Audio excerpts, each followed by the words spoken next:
Snow White in 1937, you could argue, built Disneyland in California and later Disney World in Orlando. It was from Snow White that all of that sprang about over the coming years. And Disney treated this film with such disregard, such disrespect, as did the titular star, Snow White herself, Rachel Zegler. This is now finally appearing to be at the end game for this film, and it's one of the most embarrassing and, quite frankly, the most financially staggering loss that the Walt Disney Company has ever publicly suffered.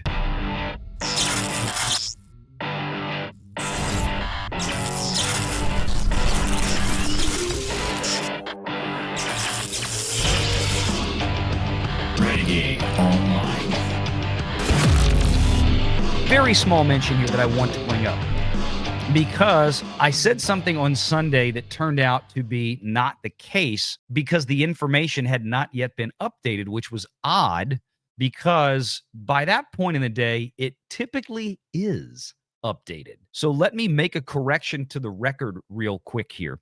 I noticed this today as I was updating the numbers here.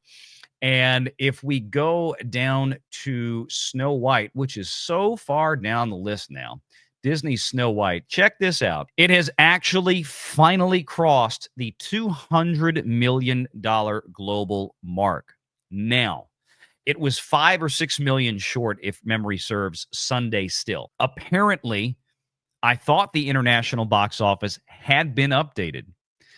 It had not, because the international box office didn't jump up another $5 million since yesterday. So apparently the numbers had not put in. Usually by the time we kick off a Sunday show at 6 Eastern, all of this has been done. But this was apparently something that had not been reported or had not been updated to the numbers yet. So my claim that I didn't think Snow White would hit that 200 million mark was wrong, because, and this was what's funny, you got to remember the international data, when the numbers updates those, unlike domestic data, the numbers updates every single day with domestic. It only updates international data typically 90+% of the time once a week, and it does that on Sunday afternoon. It takes the whole weekly reporting for international and then drops it in. So that's why we always say, well, the international numbers might not have caught up yet, but there we were Sunday evening, and the international numbers were what they were. Little did I realize that they had not been updated yet. So that is the case. Now that the movie has crossed over $200 million, maybe that's some type of moral victory for Disney. I have no idea. Clearly, it's not. This is still a massive disaster for the Walt Disney Company. That means that they really only took home probably less. Given the split here, they probably took home less than $100 million from theatrical revenue. Less, not much less, but less than. Maybe around 96, 97 million, given the breakdown. If we take a 43% international and even being generous at 55% domestic, maybe puts it around just shy of 100 million would have come back to distribution for Disney on this one. And of course, we know that they spent over $300 million on this film. And even including film tax credits, even including, marketing and everything in there, if the gross expenses for this film for the production, probably close to $350 to $400 million, netting that back to 320, throw in, according to estimates, somewhere around $100 million in marketing on this sucker. Deadline had their article out before. I think they said $111 million. $400 million all in costs for Snow White is a very, as we said before, a very good and reasonably safe, very well educated estimate here. Okay, right around $400 million all in costs. Maybe even a little bit more, maybe a little bit less, but I think that's a good middle ground. That means that Disney lost, as we suspected, over $300 million on this movie. No question. It's not moving anywhere else from here. And while we have it up, just to make the point again, for those of you out there that are new or maybe didn't see this, we're down to 610 screens.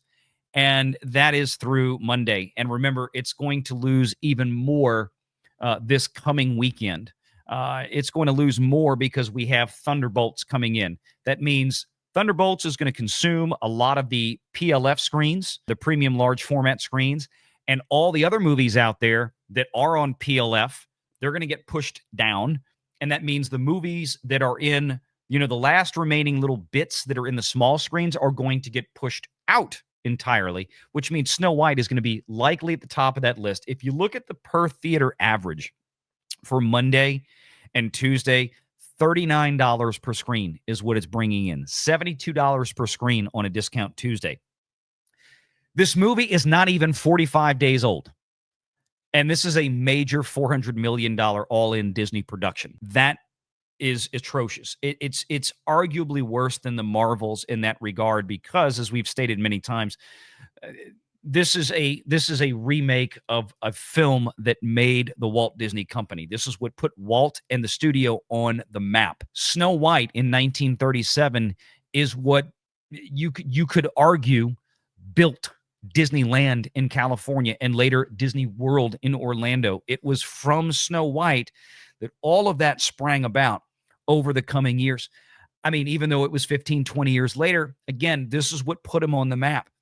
And Disney treated this film with such disregard, such disrespect, as did the titular star, Snow White herself, Rachel Zegler.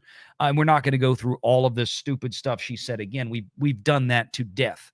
But the point is that this is now finally appearing to be at the end game for this film.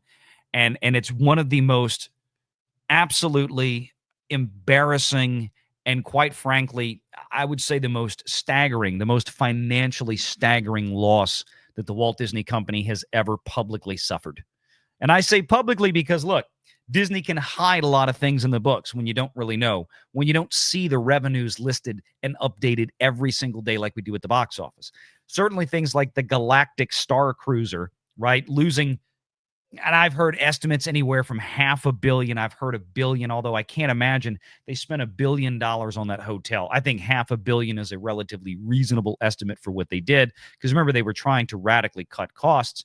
But that was wrapped in with a bunch of other things. We know what they wrote down. It was several $100 million at the end of the day. The point is that we can see this. We can see this reported on the numbers, on Box Office Mojo. We can see the deadline reporting. This is a very visual failure for the Walt Disney Company, albeit it certainly won't be the only one this year. Captain Falcon, DEI. We've got the Thunderbolts coming up next, which, look, I don't care what the critics say.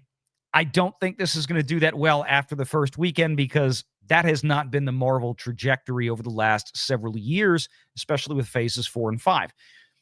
We'll see if that changes, but nothing is looking really good right now with this. Make sure you're subscribed to Valiant Renegade and join us every Sunday at 6 p.m. Eastern for the live show.